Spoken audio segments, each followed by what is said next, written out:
Good morning, Gloria Brooks here with Nature Glow's eScience. Today I want to talk about making homeschool math fun without a curriculum. So I know many of you are new homeschoolers this year during the pandemic, and you might be tossing your hands up in dismay and just in total knots around how to engage your kids in math. And I know some of you are still attached to the public school system, and you may feel like you just don't have a choice right now. You may be afraid of becoming a homeschooler and, just the fear of taking on your child's education. But let me stay focused here.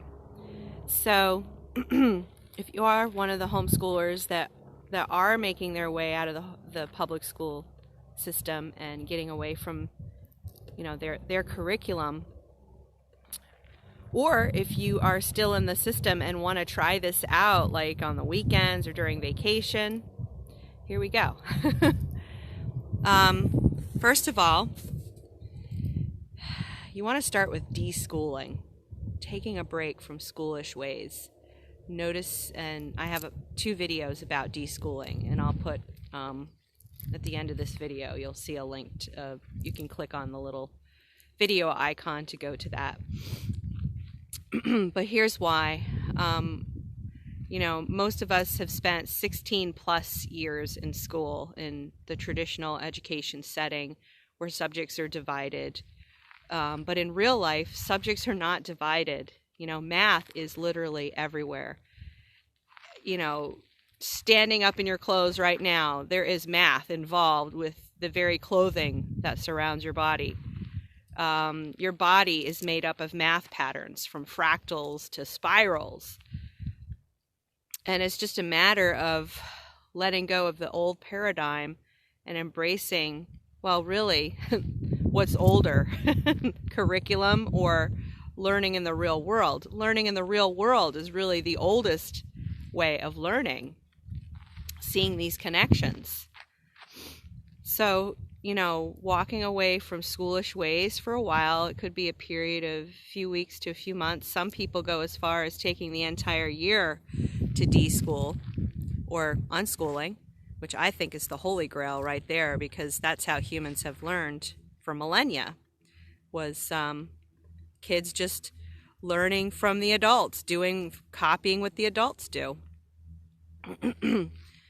So, and after you do that, I would suggest seeing what your kids are most interested in learning, and then whatever they're most interested in learning, you pull the math from that. And if you scroll down and grab my unit study planner, that is a really handy thing, and you can just use that basically for record keeping. I don't really necessarily, I guess some people do. I know people do consider unit study learning maybe a type of curriculum, but I don't really consider unit studies curriculum in the traditional sense. But use that as your record keeper, even while you're deschooling. Like if you're nervous about reporting what you learned during this time period, you can fill that out as you're noticing what your child is interested in, like, what subjects. And it can be like this fun treasure hunt, figuring out, what subject is my child learning about when they're playing this video game? Wow, there's like history involved. There's a lot of history-based video games out there. And video games always have math in them, from scorekeeping to, whatever is going on in the game, pretty much is based on mathematics. The very coding that was used to build the game. And kids are like so fascinated by video games. You can really go gung-ho with that and use that to its utmost. Number one, your kids love it. And that's like my number one thing, is like following your kids' learning passion. Whatever they're passionate about, pull the subjects from it. And then use that unit study planner to record it and write it down. You can also go out to the thrift store, go on eBay and find math-based games. Playing cards is all mathematical. So if your family loves to play cards, just go gung-ho with that, Find all the different games that you and your kids love to play together. And then use the unit study planner to record what mathematics you used. Really super easy peasy simple. Super simple. Snappy easy. That's the term I like to use. All right, so that gives you some interesting fodder there to spruce up your homeschool math without curriculum. I did want to tell a story. I probably should have told this on the front end, but when I was teaching in brick and mortar school, I taught in private schools for 14 years. I was really discontented with traditional education methods. Pretty much the day I graduated from college, I always knew that I wanted to observe how my students learned and cater to that. And the biggest one was hands-on learning. And a lot of kids, maybe not every single kid loves hands-on learning, but most kids, I would say, love to, to just touch the things that they're learning about and interact. So being that I was discontented, I ended up visiting different private schools. Alternative, progressive is the best way I can describe them. Schools like Montessori. I visited a bunch of free schools, pretty much, which is the equivalent of unschooling in the homeschool community.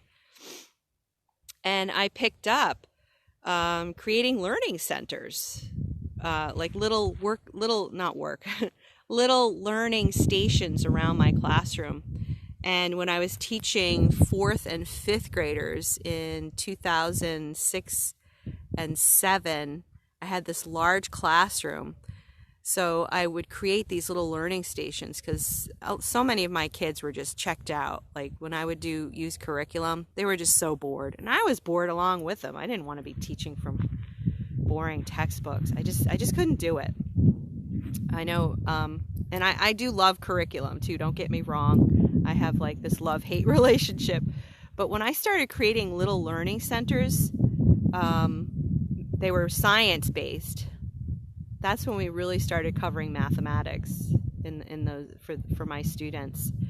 And I had them each have a journal, and I would give them questions to answer at each of the stations, and then I would gather that up for grading because I was responsible. I had to. It was compulsory that I collect grades for my students, and I got the attention of my principal, and she would come in and observe the class. I remember her sitting there. I was really nervous. I just felt like she was really micromanaging me and making sure that I was doing right by my students. But she was really amazed by how it was all working out. Like, the noise level was higher because the kids were interacting with each other. But so what? That, it's ingrained in us that kids have to be quiet when they're in school, and that is so wrong. Kids need to be interacting, I mean, maybe not screaming bloody murder because, I might burst someone's eardrum, but like, so what? Kids are, they have this high level of energy, and allowing them to interact with each other and talk to each other and laugh and like, yeah, that's real life learning, and that's what you want. Even if the noise does sometimes get to you. You can do outdoor activities, do learning centers outside in your backyard. All right, so those are my top tips here for you today. I'm going to be rolling out a new resource about math and how to make it fun in your homeschool. So you'll be hearing from me soon about that. I'm actually getting ready to write it. I'm super excited. Okay, go ahead and scroll down, grab my unit study planner for your homeschool, and please give me a thumbs up. Leave some comments. I love reading your comments, and share this post. And also, if you're not subscribed to my YouTube channel, go ahead and smash that subscribe button. I'd love to have you with me. Thanks for watching. See you tomorrow.